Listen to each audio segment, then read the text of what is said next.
Freedom does not mean you do nothing. It doesn't necessarily mean you retire. It doesn't mean you quit working. I want to be free and independent, which means I want to wake up every morning and say, I can do whatever the hell I want today.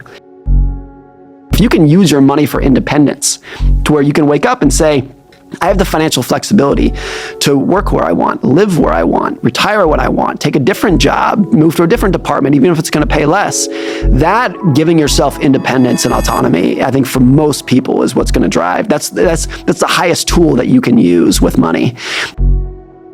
People should have a lot of ambition to have more money for independence.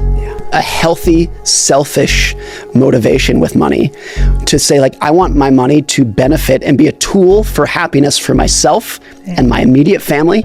And that's about where the goals end.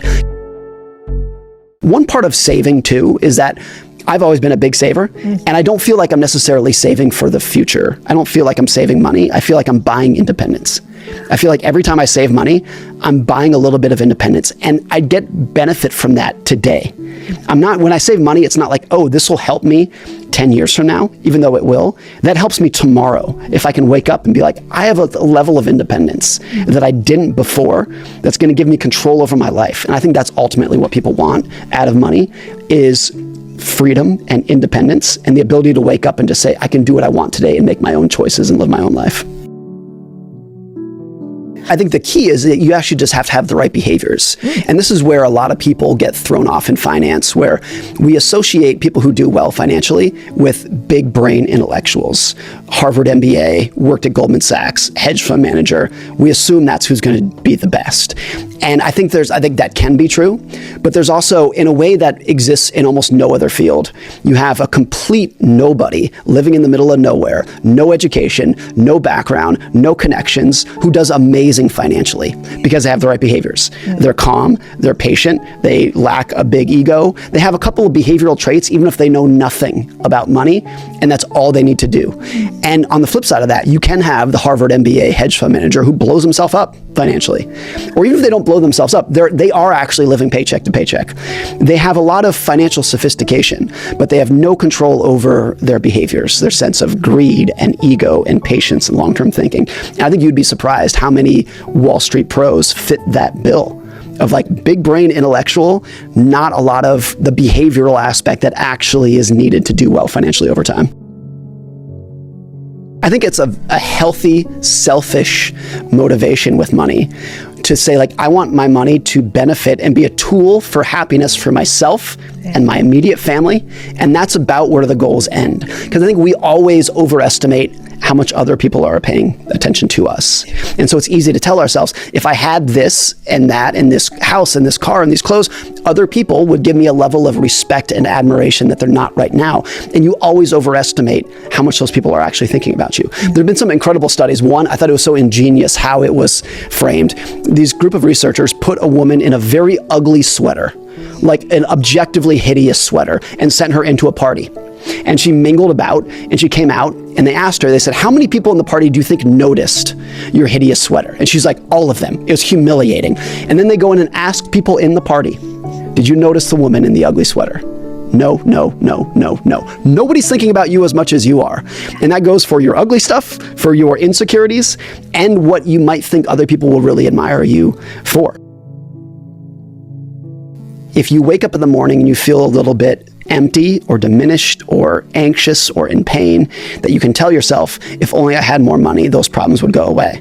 And I think to some extent, it can be true. Money can give you a comfortable life and solve a lot of your problems. But what you see with a lot of rich people is that once they gain the money, they still had a lot of problems in their life.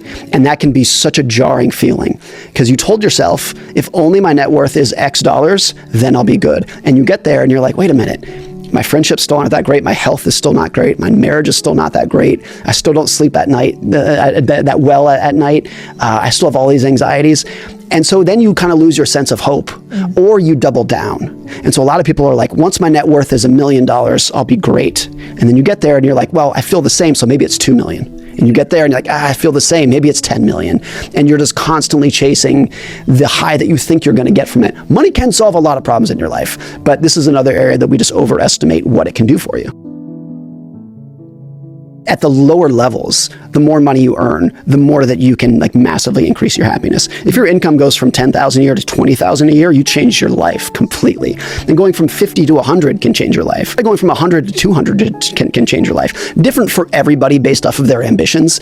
But I think for a lot of people, once you own a house that has enough bedrooms for you and your kids, and you like the neighborhood that you live in, and you have good neighbors that you enjoy, and your car isn't breaking down, and you're eating healthy food, and you're doing like checking some pretty basic boxes. You have adequate health care, those things like that. And most areas in life, you might be able to get that for different region to region, but 200, 250, whatever it might be. Then after that, it's not that the money can't make you happier, but it diminishes quite quickly from there.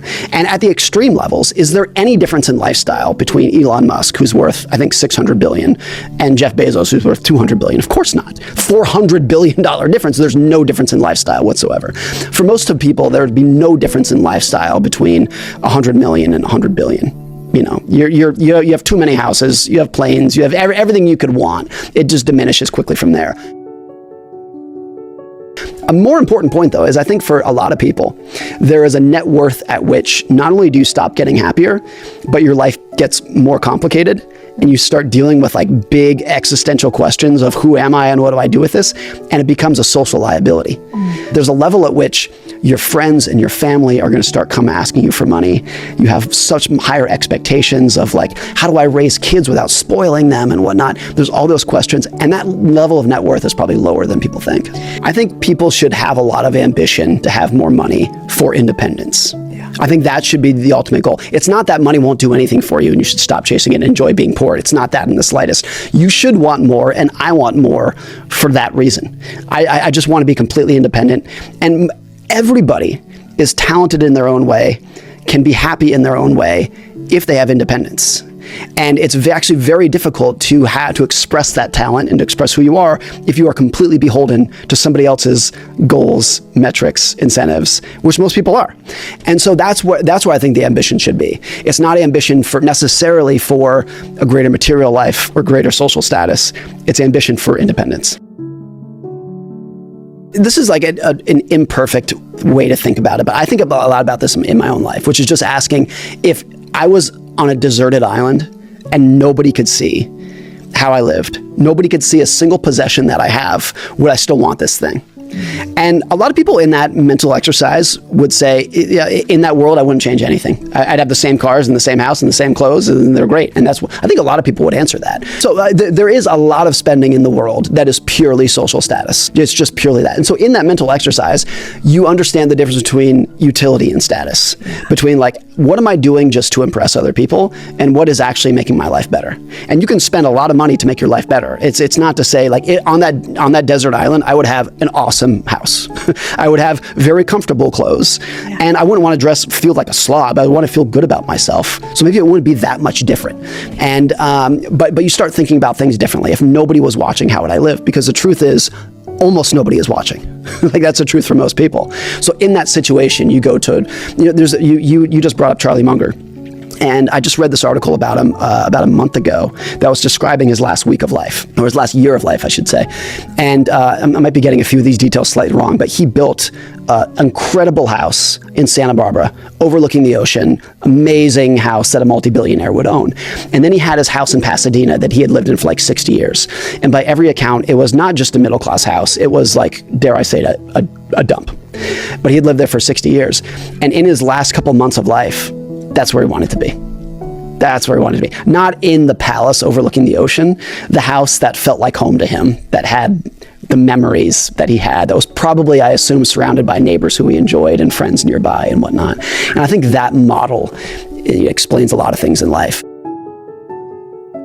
My wife and I rented for a decade or more, and it was the greatest thing in the world. We lived in like 5 different cities, and we could just pick up and go. And that flexibility at that phase of our life was unbelievable. And I was very pro renting. I don't believe houses are great investments, financial investments. That's always my view.